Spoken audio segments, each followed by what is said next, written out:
بسم اللہ الرحمن الرحیم، السلام علیکم ورحمۃ اللہ وبرکاتہ۔ دوستو، یہ جو وظیفہ ہے یہ بہت زبردست ہے، ہر قسم والی پریشانی کو دور کرنے کے لیے، اس طرح گھریلو تمام پریشانیوں کو دور کرنے کے لیے یہ وظیفہ بہت زبردست ہے، اور خاص کر ان حضرات کے لیے جو بے روزگار ہے، اللہ جل شانہ اس وظیفے کی برکت سے وہاں سے روزی عطا فرمائے گا جہاں سے انسان کا وہاں گمان بھی نہیں۔ اس طرح مالی پریشانی دور کرنے کے لیے یہ امام غزالی رحمۃ اللہ علیہ کا بہت زبردست وظیفہ ہے، ان کی کتاب میں لکھا ہوا ہے کہ اس وظیفے کی برکت سے اللہ جل شانہ تمام مالی پریشانی، اس طرح رشتوں کے بھی جتنے بھی پریشانی ہے، لڑکا لڑکیوں کی جتنے بھی رشتوں کی پریشانی ہے، تمام کے تمام اللہ جل شانہ اس وظیفے کی برکت سے دور فرمائیں گے۔ اور اس وظیفے کی برکت سے جتنے بھی گھریلو پریشانی ہے، لڑائی جھگڑے ہیں، اور آپس میں ناچاکی ہے، اور آپس میں پریشانی ہے، یہ تمام کے تمام اللہ جل شانہ اس وظیفے کی برکت سے دور فرمائیں گے۔ اور خاص کر رزق کے معاملے میں یہ وظیفہ بہت زبردست، میں دو نام استعمال ہوتے، یا غنی یا مغنی۔ جس طرح نام سے پتہ چلتا ہے کہ اس پاک نام کے برکت سے اللہ جل شانہ انسان کو ہر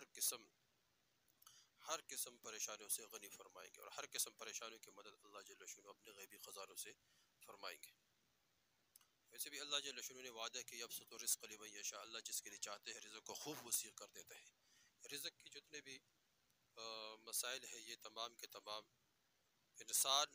اگر اللہ جل شانہ سے مانگے، اور اللہ جل شانہ کی طرف متوجہ ہو اور خوب مانگے، اور اللہ جل شانہ کے سامنے اپنے عاجزی اور انکساری کو پیش کرے، تو اللہ جل شانہ تمام مالی پریشانیوں کو دور فرمائیں گے۔ دوستو، وظیفہ بہت زبردست ہے، امام غزالی رحمۃ اللہ علیہ کا بہت مجرب عمل ہے، مجرب وظیفہ ہے۔ سب سے پہلے جس طرح ہم نماز پڑھتے ہیں تو اس میں ایک نفل نماز ہے چاشت۔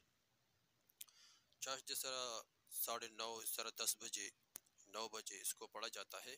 تو 8 رکعت چاشت کی نماز پڑھا جائے۔ بزرگ کا قول بھی ہے کہ ہم نے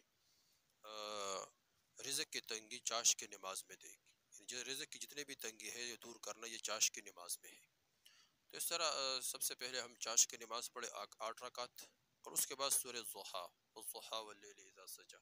اس کو پڑھے 41 مرتبہ۔ چاشت کی نماز پڑھے 8 رکعت، اس کے بعد سورہ ضحیٰ پڑھے 41 مرتبہ، پھر اس کے بعد 100 مرتبہ یا غنی یا مغنی، یا غنیو یا مغنی پڑھے 100 مرتبہ۔ یہ وظیفہ بہت آسان ہے۔ سب سے پہلے چاشت کی نماز پڑھے 8 رکعت، پھر سورہ ضحیٰ پڑھے 41 مرتبہ، پھر یا غنیو یا مغنی اس کو پڑھے 100 مرتبہ، اور اس کے بعد اللہ جل شانہ کے سامنے جتنے بھی پریشانی ہے وہ تمام رکھ کے، جتنے بھی مصیبت ہے، اور اس طرح جتنے بھی گھریلو رکاوٹ ہے، کاروباری رکاوٹ ہے، اور خاص کر مالی پریشانی ہے، یہ تمام کے تمام اللہ جل شانہ کے سامنے رکھ کے انشاءاللہ اللہ جل شانہ اس وظیفے کی برکت سے تمام مالی رکاوٹ کو دور فرمائیں گے، بے روزگاری کو ختم فرمائیں گے، اور رشتوں کی جتنے بھی پریشانی ہے یہ تمام کے تمام اللہ جل شانہ دور فرمائیں گے۔ دوستو، یہ وظیفہ خود کرے، آگے شیئر کرے، تاکہ سب کو فائدہ ہو اور سب اس سے فائدہ اٹھائے، اور کوئی بھی اس سے محروم نہ رہ جائے۔ اللہ جل شانہ سے دعا ہے کہ اللہ تمام مسلمانوں کے حاجات ضروریات اپنے غیبی خزانوں سے پورے فرمائے، اللہ کسی کا محتاج نہ بنائے، اور اللہ جل شانہ سب کو اپنے فضل اور کرم سے معاف کرے، اور